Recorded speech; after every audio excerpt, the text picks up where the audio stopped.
अपने घर के अंदर इस्लामी माहौल पैदा कर लें, इस्लामी समाज बना डाले। फिर ये मुआशरा जो मगरबी तहजीब ने बिगाड़ डाला गए और ये अंग्रेजी तालीम ने हमारे नौजवानों को तबाह कर डाला गए, हमारी औलादों को, नस्लों को बिगाड़ डाला गया कि इनके दिलों के अंदर इस्लाम की मोहब्बत नहीं रही है। आज कॉलेजों और यूनिवर्सिटियों के चक्कर लगाने वाले ज्यादातर नौजवान वो गए जो मस्जिद में जाने वालों को पागल समझते गए। इस्लाम में पाबंद रहने वाले लोगों से नफरतें करते नजर आते गए और कुरान से कतराते नजर आते गए। वो ये सोच रखे गए कि ये खड़े होकर पेशाब करना तरक्की है, वो ये सोच रखे गए जनाबे वाला जो हम कर रखे गए इसी का नाम तरक्की है। नहीं नहीं, खड़े होकर पेशाब करने का नाम तरक्की नहीं है, खड़े होकर शादी ब्याह के अंदर खाना खाने का नाम तरक्की नहीं है। और लोगों, ये यहूद नसरा का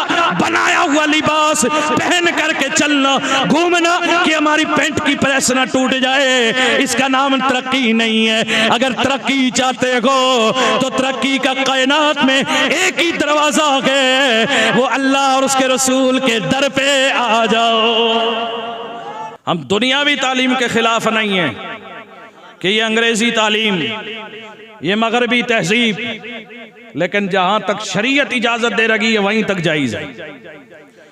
हम नहीं कहते हैं जनाबे वाला अपने बच्चों को स्कूलों में मत पढ़ाओ, अंग्रेजी तालीम मत दिलाओ। हम नहीं कहते कि जनाबे वाला ये इधर उधर के लिबास मत पहनाओ, लेकिन शरीयत को देखो, जहां तक जायज है वहां तक जायज है। अगर आप बच्चे के ऊपर लाखों रुपया लगा के दुनिया की अंग्रेजी डिग्री उसे करा रहे हो तो लोगों थोड़ा खर्चा करके कुरान का कारी भी बना डालो और शरीयत का आलिम भी बना डालो, मदीने वाले का गुलाम भी बना डालो, फिर वो दुनियावी तमाम डिग्रियों को शरीयत के उसूलों के मुताबिक चल करके जिंदगी मुकम्मल कर डालेगा। आज एक वाहिद वजह है, हमारा माहौल, हमारा कल्चर, हमारा मुआशरा, हमारा समाज इस वजह से खराब हो रहा है, इस वजह से तबाही और बर्बादी के किनारे पे पहुंच चुका है। गर्क होने के आसार जो नजर आ रहे हैं, इसकी वाहिद वजह यह है हमने नबी कौनैन सल्लल्लाहु अलैहि वसल्लम की तालीमात को छोड़ दिया है, हमने कुरान से रिश्ता बहुत दूर कर लिया है। अगर ज्यादा ज्यादा हम कोशिश करते गए तो कुरान की तिलावत कर लेते हैं, ज़ाहिरी एतबार से उसको पढ़ लेते हैं, लेकिन उसके मतलब, उसके माना, मफहूम तक, उसकी गहराई तक हम नहीं जाते। हमने अपने बच्चों पे अगर कोशिश भी की है तो ज्यादा ज्यादा कुरान का नाजरा पढ़ाने के लिए हम उससे आगे नहीं बढ़ सके कि हम अपने बच्चे को कुरान के मफहूम सिखा सकें। हमें कुरान के तलफ्फुज़ और मखारिज दुरुस्त कराने की भी फिक्र नहीं है कि जनाबे वाला जैसा कैसा कुरान पढ़ते चले जाओ। कुरान के मफहूम, कुरान की जो तालीमें, कुरान तालीमें मुस्तफ़ा है, कुरान और हदीस के जो अक़वाल हैं, जब से हमारी उम्मत के लोग उससे महरूम हो गए और उससे रिश्ते की दूरियां बना ली, उसी वक्त से कौम बर्बादी के किनारे पे आ गई, तबाही और बर्बादी की तरफ बढ़ गई। काश हमने पैदा होने वाले बच्चे को शुरू से लेके उसको दीनी माहौल में रखा होता और दीनी तालीम की तरफ उसको रागिब किया होता, दुनियावी डिग्रियों के साथ उसको इस्लाम का आलिम भी बनाया होता, शरीयत का आलिम भी बनाया होता, कुरान का कारी भी बनाया होता, तो आज हमारे मुआशरे के अंदर ये बुराइयां नजर ना आती। समाज के अंदर ये तमाम जितने भी खुराफात हो रहे हैं, जितने भी जनाबे वाला ये तबाही और बर्बादी की तरफ बढ़ने वाली जो रसूमात हो रही है, आज हमारे मुआशरे में ये नजर ना आती। आज क्या वजह है कि ये तमाम चीजें हमारे मुआशरे में जन्म ले चुकी हैं। इस्लामी मुआशरा से मुतालिक मैं चाहता हूं कि अपने मुआशरे पे चंद बातें करूं, हो सकता है किसी के दिल पे लग जाए तो जनाबे वाला आपकी भी बिगड़ी बन जाए, मेरा भी काम हो जाए। इसलिए आज ये बातें कहनी पड़ रही हैं कि हम जनाबे वाला इस्लाम से दूर हो गए कुरान से दूर हो गए, मदीने वाले से दूर हो गए, सहाबा से दूर हो गए, हुजूर के अहले बैत का हमने दामन छोड़ दिया। बुजुर्गान दीन औलिया कामिलीन जो दीन लेके हम तक आए थे, हमने उसको पसे पुश्त डाल दिया। यही वजह है कि हम धक्के खा रखे गए, आज हम जिल्लत और रुसवाई का सामना कर रखे गए, आज हम बदनाम हो रखे गए।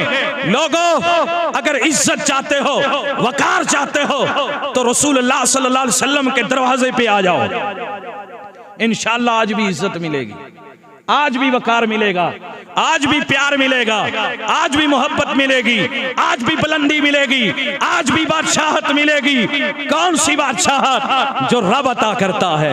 वो तो इज्जु मंतशा, वो तो दिल्लु मंतशा, वो बादशाहत जो मेरा रब अता करे तो कोई छीन नहीं सकता, और वो जिल्लत जो मेरा रब देने पर आए तो कोई बच नहीं सकता है। आज हमारा मुआशरा कहां से बिगड़ा? हमारे मुआशरे के अंदर बहुत कम नौजवान ऐसे हैं। हमारे मोहल्ले और हमारी बस्तियों में कितने नौजवान हैं, कितने बच्चे हैं जनाब वाला जो आकिल भी हैं, बालिग भी हैं। कितनी बच्चियां हमारी माएं बहनें बेटियां हैं जो कभी नमाज नहीं पढ़ती हैं। मुझे बताइए, मौलवी साहब शरीयत जेब से निकाल के दिखाए कि कितने लोग हैं। जनाजा तो जबरदस्ती का पढ़ लो, ठीक है, पर मुझे बताओ जिन्होंने कभी नमाजें नहीं पढ़ी हैं, जिनकी जुबान पे कभी कलमा शरीफ नहीं आया है, जो कभी दरूद न पढ़ सके, जिन्हें ईमान और अकीदे के बारे में कुछ भी पता नहीं था, जरूरियात दीन से जो दूर रखे, उनके बारे में शरीयत क्या कह रही है? तवज्जो है आपकी? मुझे मक्खन लगाना नहीं आता, मुझे जनाबे वाला झूठी तारीफें करके किसी पे हाथ फेरना नहीं आता। मैं हक बात कहता हूं, इज्जत और जिल्लत अल्लाह के हाथ में है, लेकिन मेरी जो जिम्मेदारी है वो अदा करूंगा। कोई और करे या ना करे, जो मेरा रब जहां यहां इज्जत दे सकता है वो और कहीं भी दे सकता है, वो कब्र में भी दे सकता है, वो हश्र में भी दे सकता है। इसलिए जिंदा रहो तो अल्लाह के लिए, मरो तो रब के लिए। और अगर दुनिया में किसी का एहतराम करते हो, किसी से मोहब्बत करते हो, रिश्ता वाबस्ता रखते हो, अल्लाह और उसके रसूल के लिए रखो, और उसके लिए नहीं रख सकते तो दुनियावी तमाम जो ख्वाहिशें हैं उन्हें खत्म कर डालो। इसलिए मेरे नबी मुकर्रम ने फरमाया, जनाब अगर तुम किसी से दोस्ती रखो तो अल्लाह के लिए, और दुश्मनी रखो तो भी अल्लाह के लिए। तवज्जो है ना? हमारे माशरे के अंदर बहुत सारी खराबियां हैं। मैं चाहूंगा कि इस तरफ थोड़ा पलट के थोड़ा सा हम रोशनी डालो।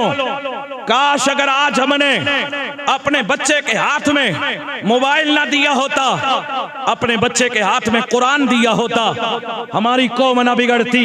काश हमने बच्चे को टीवी दिखाने के अगर ये जनाबे वाला सपने ना दिखाए होते, आज टीवी की जगह हमने अपने बच्चे को मदीने वाले की हदीस दिखाई होती। आज हमने बच्चे को दुनियावी तारीख पढ़ाने के अलावा हमने मदीने वाले की सीरत पढ़ाई होती, हमने जनाबे वाला इस्लामी तारीख पढ़ाई होती। आज हमारा बच्चा तबाह होता नहीं नजर आता था। आज हमारा बच्चा आज नशे की आवारगी में, आज हमारा बच्चा इस दुनिया की तबाही और बर्बादी के अड्डे में बर्बाद होता नजर न आता था। हमारा बच्चा आज कामयाबी कमरानी की मंजिल पे नजर आता था। जरा औराक पलटो, आओ जरा पीछे चलते गए, हम देखें अपने बुजुर्गों के औराक को। सुभान अल्लाह।